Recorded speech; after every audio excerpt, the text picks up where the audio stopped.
भारत का राष्ट्रीय आंदोलन और स्वतंत्रता प्राप्ति। ठीक, हम लोग यहाँ पर पढ़ेंगे कि 1885 से लेकर के 1885 से लेकर के आज़ादी तक 1947 तक क्या क्या भारत के क्रांतिकारियों ने क्या क्या क्या महत्वपूर्ण कार्य किए। ठीक, इसके बहुत सारे भाग बनेंगे, पार्ट बनेंगे। अभी एक छोटा सा पहला पार्ट है। ठीक, तो पहले हम लोग पढ़ेंगे कि भारतीय राष्ट्रीय कांग्रेस क्या था। अगर बात की जाए अपने इस देश में, भारत देश में भारतीय राष्ट्रीय कांग्रेस की स्थापना सबसे पहले हुई थी। कब हुई थी? 28 दिसंबर 1885 ईस्वी को भारतीय राष्ट्रीय कांग्रेस क्या होती है? स्थापना होती है। तो भारत में राष्ट्रीय आंदोलन का प्रारंभ कब हुआ था? भारत में राष्ट्रीय आंदोलन का प्रारंभ हुआ था 1885 ईस्वी में। कब हुआ था? 1885 में। क्यों हुआ? इसका रीजन क्या था? क्योंकि 1885 ईस्वी में ही भारत में भारतीय राष्ट्रीय कांग्रेस की स्थापना की गई। किसकी स्थापना की गई थी? भारतीय राष्ट्रीय कांग्रेस की स्थापना की गई थी। और उस भारतीय राष्ट्रीय कांग्रेस के मेन मुखिया कौन थे? व्योमेश चंद्र बनर्जी। कौन थे? व्योमेश चंद्र बनर्जी। और बात की जाए कि भारतीय राष्ट्रीय कांग्रेस की स्थापना किसने किया था?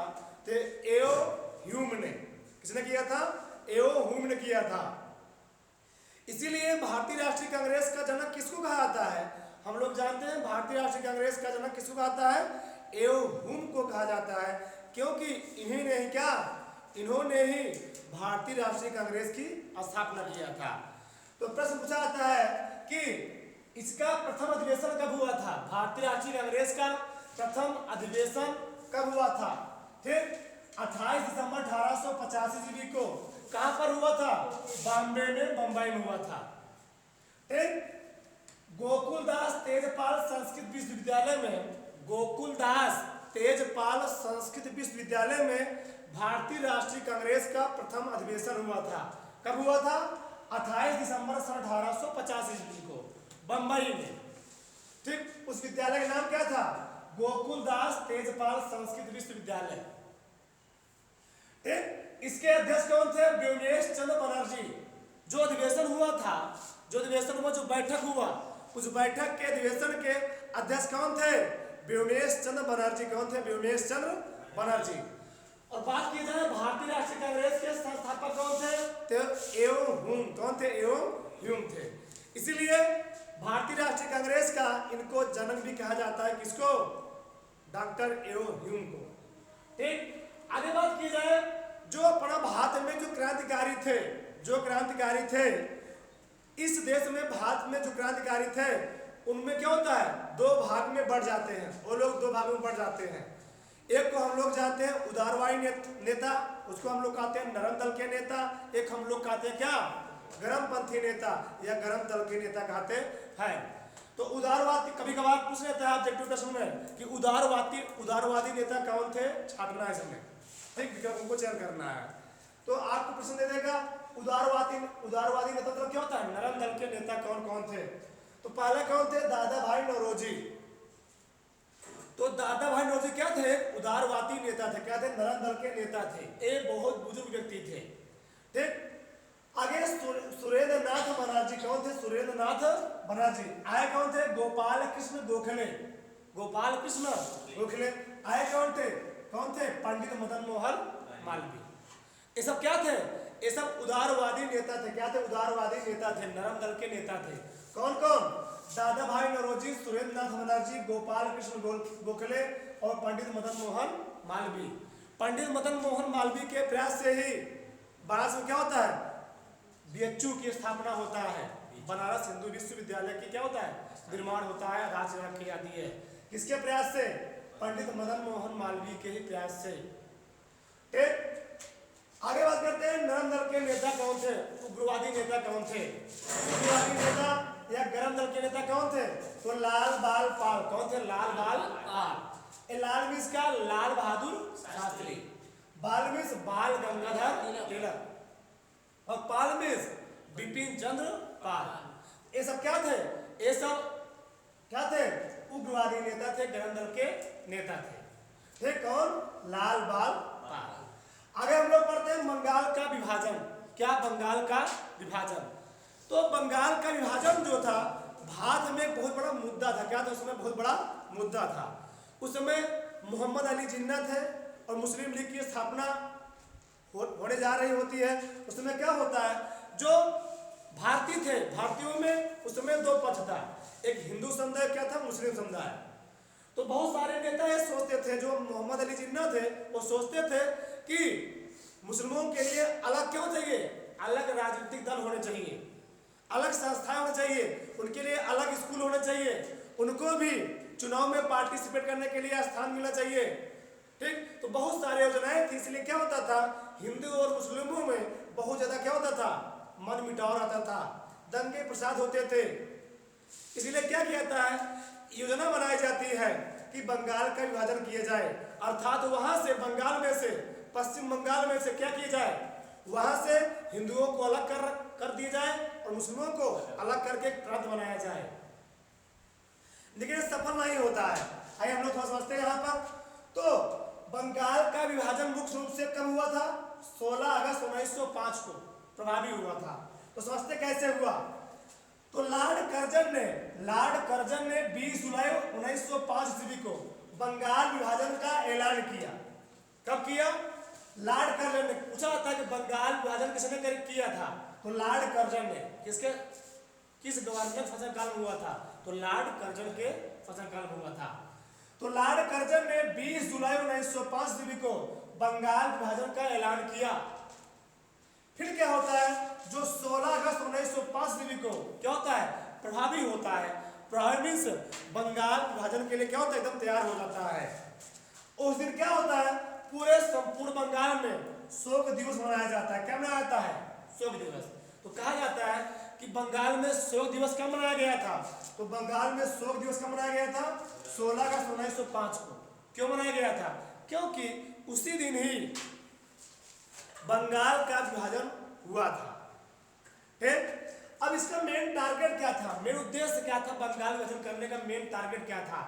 तो बंगाल विभाजन करने का मेन उद्देश्य था कि हिंदू और मुसलमान का क्या हो जाए, विभाजन हो जाए, हिंदू अलग प्रांत बन जाए, मुस्लिम क्या बन जाए, अलग प्रांत बन जाए। इसका टारगेट था, लेकिन यह संभव नहीं हो सका। सब बहुत सारे गुट बन गए, समुदाय बन गए, ऐसा संभव नहीं हो सका।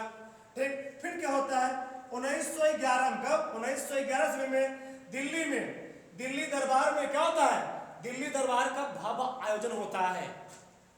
वहां पर ब्रिटेन की महारानी एलिजाबेथ भी आती हैं। दिल्ली दरबार क्या होता है, भव्य आयोजन। कब हुआ था, पूछा जाता है कि दिल्ली दरबार का भव्य आयोजन, पूरा दिल्ली सजाया गया था। कब, सन 1911 में, सन 1911 में।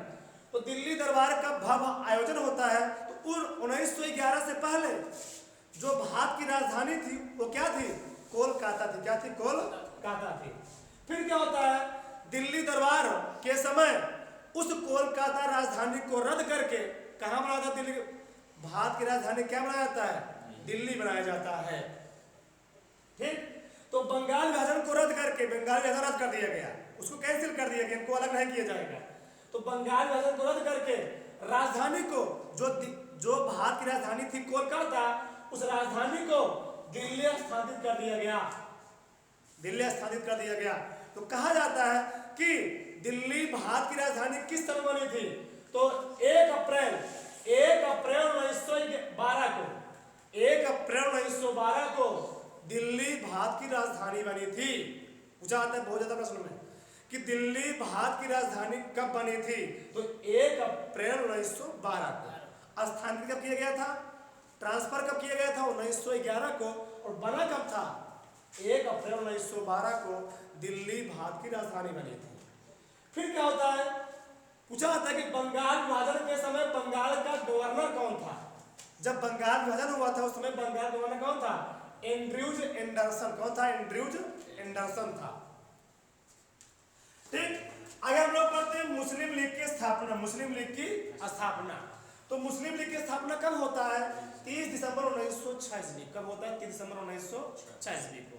अब मुस्लिम लीग की स्थापना के बहुत सारे इसमें प्रावधान। मुस्लिम लीग क्या था, इसमें जो मोहम्मद अली जिन्ना थे, क्या थे, मोहम्मद अली जिन्ना थे, और कुछ मुस्लिम लोग, मुस्लिम संप्रदाय के लोग ये सोच रहे थे कि यहाँ पर हिंदुओं को ही ज्यादा क्या दिया जा रहा है, उनको आगे आरक्षण दिया जा रहा है।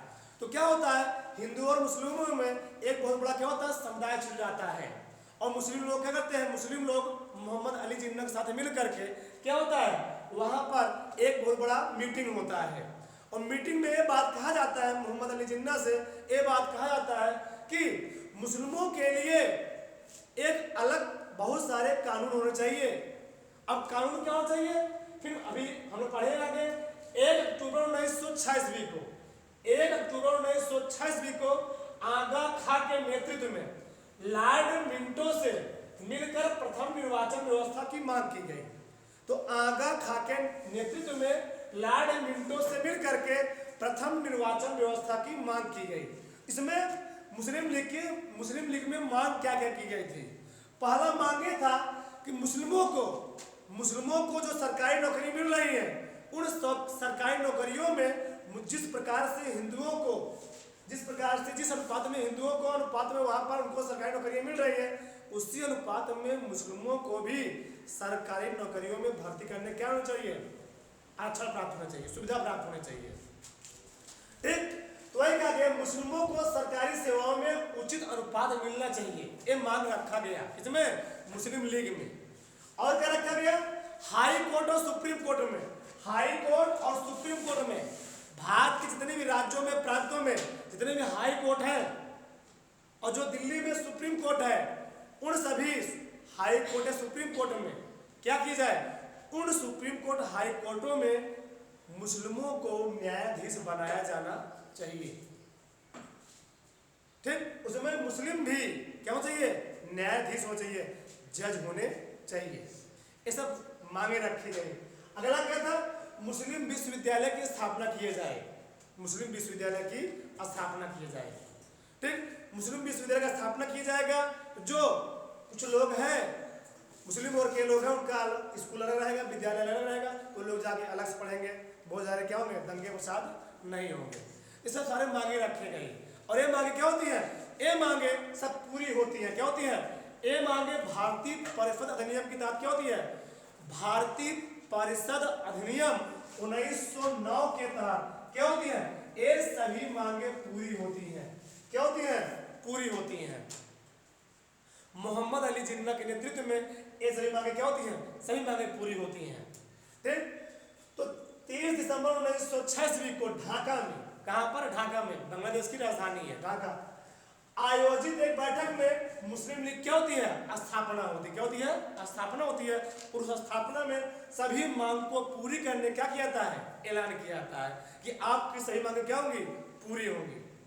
सुप्रीम कोर्ट हाई कोर्ट में मुस्लिम भी न्यायाधीश बनेंगे, मुस्लिम विश्वविद्यालय की स्थापना भी होगी, और सरकारी सेवाओं में मुस्लिमों को सही अनुपात में भर्ती किया जाएगा।